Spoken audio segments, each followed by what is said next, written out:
দেশের বৃহৎ শিমুল বাগান, যেটি সুনামগঞ্জ জেলার তাহিরপুর উপজেলার মানিগাঁও গ্রামে অবস্থিত। ইজারাধীন জাদুকাটা নদীতে বালু খেকোদের তাণ্ডবে হুমকির মুখে পড়েছে দেশের বৃহৎ লাল ফুলের শিমুল বাগান। রাতের আধারে ড্রেজার দিয়ে বালু উত্তোলনের ফলে বাগানের সামনের বিস্তীর্ণ এলাকা ইতোমধ্যেই নদী গর্ভে চলে গেছে। হুমকির মুখে নদী তীরবর্তী কয়েকটি গ্রামও।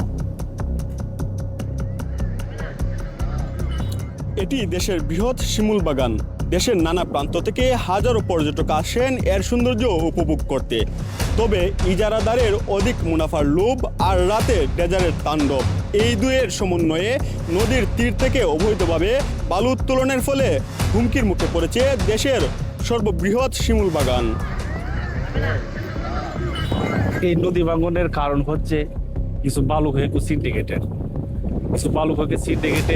কাছে টাকার লোভে কমায় তারাই আজকে আমাদের গ্রামটাকে ধ্বংস করতেছে। 3 গ্রামে 5 গ্রামে তোমার মানববন্ধন করা হইতেছে। তারপর আমরা আইন প্রশাসনের কাছে তোমার এই তাহিরপুর থানার তোমার বাদাঘাট বাজারের প্রশাসনের কাছে যাইলে কয় এই দিনে বদলে দিলে রাত্রে তোমার এরা চুরাই বাদে তোমার চালায়।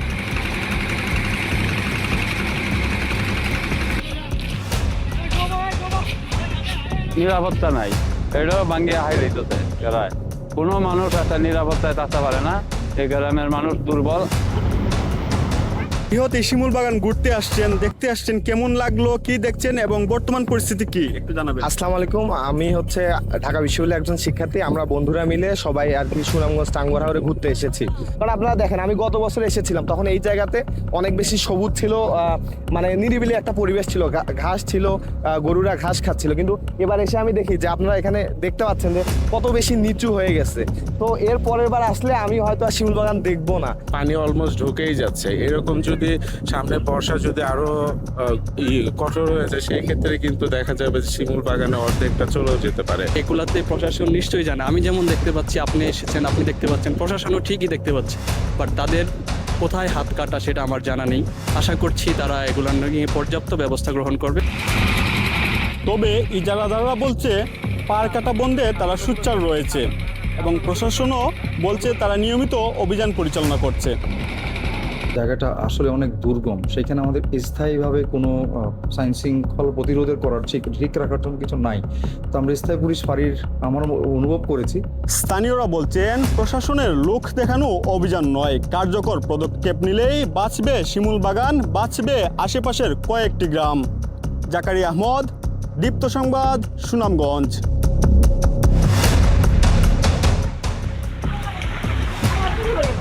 সুন্দরবনের ওপর নির্ভরশীল মংলার প্রায় 10,000 জেলে পরিবার। বন সংলগ্ন নদ নদী ও খালে মাছ কাঁকড়া সহ বনজ সম্পদ আহরণ করে তাদের জীবিকা চলে। গত 1 জুন থেকে 31শে আগস্ট পর্যন্ত সুন্দরবনের মৎস্য ও বন্যপ্রাণী প্রজনন মৌসুম। এই 3 মাস সুন্দরবনে নদী ও খালে মাছ ধরা ও পর্যটক প্রবেশের নিষেধাজ্ঞা দেয় বন বিভাগ। নিষেধাজ্ঞা কার্যকরের পরও মৎস্য ও বনজীবী পরিবারগুলোর কাছে পৌঁছায়নি কোনো ধরনের সরকারি সহায়তা। তাই দুশ্চিন্তায় পড়েছেন পরিবারগুলোর সদস্যরা। আমি এখনো কোনো সরকারি সহায়তা পাইনি। একটা জালিয়া কাঠ ছিল, তাও সেই চাল দিয়া বন্ধ আজ 6 বছর। সরকার যে বরাদ্দ দেয় এগুলো তো আসলে জালিয়াদের জন্য আসে। এই বন্ধের সময় আমরা যদি পাইতে পারি তাহলে আমাদের একটু উপকৃত হব। তার কারণ কি আমাদের পেশার তো জেলে। বন্ধের পরে কোনো চাল ডাল, কোনো সরকারি কোনো অনুদান পাইনি আমরা। সরকার যেন আমাদের প্রতি একটা লক্ষ্য রাখে। বন্ধের সময় আমাদের যেন শুধু মুষ্টি নদীর জন্য যেন সবাই তেল পাইলেও যেন সবাই পায়। সংশ্লিষ্ট কর্মকর্তারা জানান, বনজীবীদের সরকারি সহায়তার জন্য ঊর্ধ্বতন কর্তৃপক্ষের কাছে তথ্য পাঠানো হয়েছে। আমরা আশাবাদী এই বছরই মংলা উপজেলায় প্রায় 500 জন মৎস্যজীবী যারা বনজীবী হিসেবে এই সুন্দরবন সংলগ্ন এলাকায় মাছ আহরণ করে তারা সহায়তা পাবে। জুন, জুলাই, আগস্ট মাস যদি মাছ ধরা, কাঁকড়া ধরা এগুলো বন্ধ রাখা হয়, বিশেষ করে বনে প্রবেশ করা বন্ধ থাকে, তাহলে কিন্তু মাছ ডিম দিতে পারবে এবং সুন্দরবনে মাছের প্রাচুর্য বাড়বে। জীববৈচিত্র্য রক্ষার পাশাপাশি সুন্দরবনের সাথে জড়িত পরিবারগুলোর জীবনমানের দিকে সরকারের দৃষ্টি রাখার দাবি সংশ্লিষ্টদের। সঞ্জিদা স্নিগ্ধা, দীপ্ত, বার্তা কক্ষ। চট্টগ্রাম বোর্ডের সকল জেলার এইচএসসি ও সমমানের পরীক্ষা অনির্দিষ্টকালের জন্য স্থগিত করা হয়েছে। বৃহস্পতিবার রাতে চট্টগ্রাম শিক্ষা বোর্ড এক জরুরি বিজ্ঞপ্তিতে এই তথ্য নিশ্চিত করেছে। বোর্ড কর্তৃপক্ষ জানিয়েছে, বন্যায় ক্ষতিগ্রস্ত এলাকাগুলোর সার্বিক পরিস্থিতি, পরীক্ষার্থীদের শারীরিক ও মানসিক অবস্থা এবং যাতায়াতের চরম দুর্ভোগ বিবেচনা করেই এই সিদ্ধান্ত নেওয়া হয়েছে। আন্তঃশিক্ষা বোর্ড সমন্বয় কমিটির নির্দেশনায় স্থগিত হওয়া অবশিষ্ট বিষয়গুলোর নতুন সময়সূচি পরবর্তীতে বিজ্ঞপ্তির মাধ্যমে জানিয়ে দেওয়া হবে। সাম্প্রতিক বন্যা পরিস্থিতির অবনতি হওয়ায় চট্টগ্রাম, পার্বত্য 3 জেলা ও কক্সবাজার এলাকায় ব্যাপক ক্ষয়ক্ষতি হয়।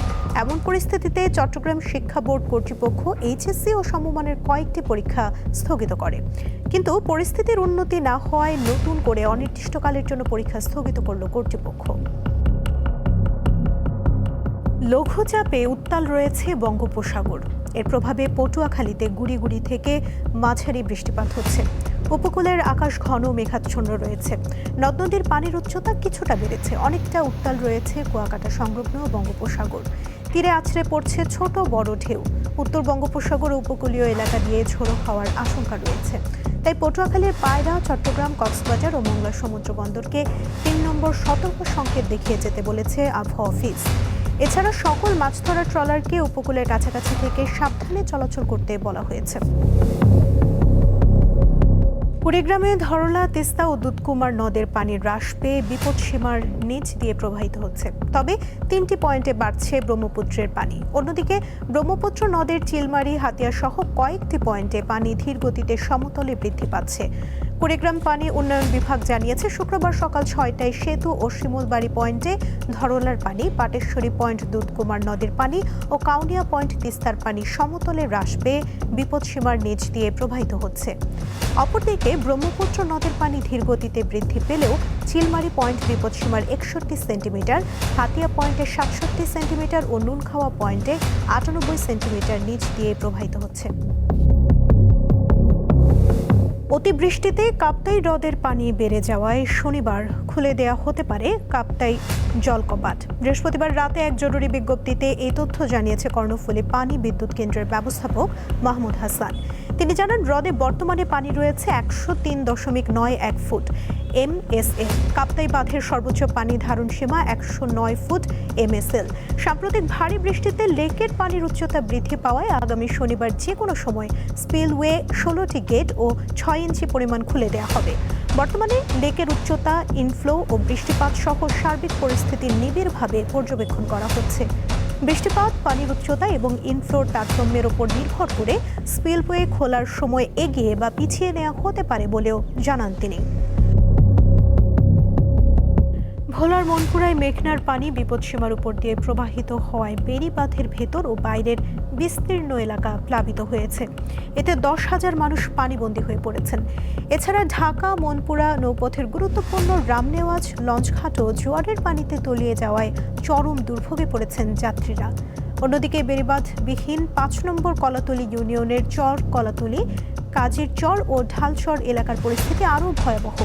এসব এলাকায় 5 থেকে 7 ফুট জোয়ারের পানিতে বিস্তীর্ণ এলাকা তলিয়ে গেছে। এছাড়াও গত 3 দিন ধরে জোয়ারের পানিতে ভোলা সদরের এলিশা ফেরি ঘাটও পানিতে তলিয়ে গেছে। এতে চরম দুর্ভোগে পড়েছে যাত্রীরা।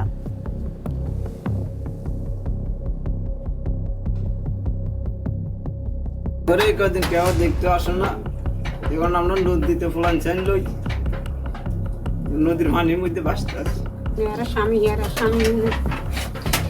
কষ্টের মধ্যে আছি, কেউ এখানে দেখতে না চাইতে এবং ঘরের ভিতরে এক গলা পানি বোঝে এবং শুকনা কোনো পোশাক পাতি নাই। চট্টগ্রাম বাঁশখালীতে বন্যার্তদের মাঝে বিশেষজ্ঞ চিকিৎসা সেবা, চিকিৎসা উপকরণ, নারীদের স্যানিটারি উপকরণ ও খাবার বিতরণ করা হয়েছে।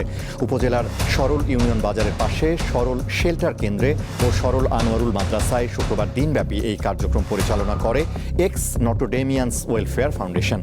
বাত, ব্যথা, হৃদরোগ, ডায়াবেটিস সহ বিভিন্ন রোগের চিকিৎসা দেন বিশেষজ্ঞ চিকিৎসকরা। এ সময় রোগীদের মাঝে ওষুধ ও প্রয়োজনীয় চিকিৎসা উপকরণ বিতরণ করা হয়।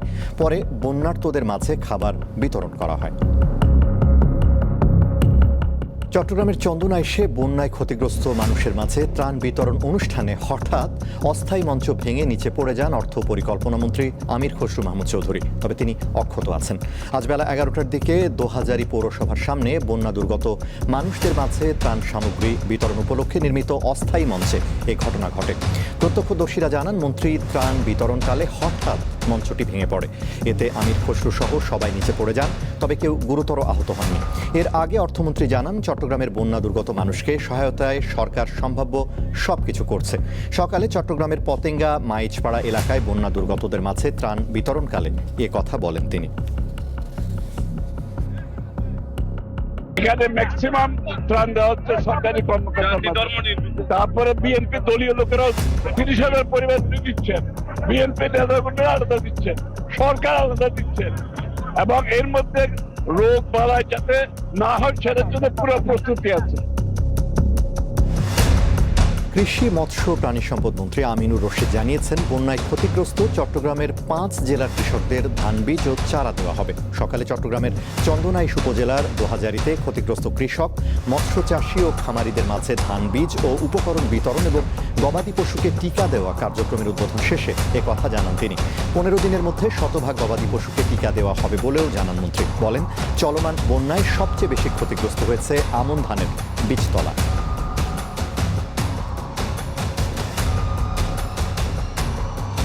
এই সরকার কৃষকের সরকার। এই সরকার আসার পরে আপনারা দেখেছেন শুরু থেকেই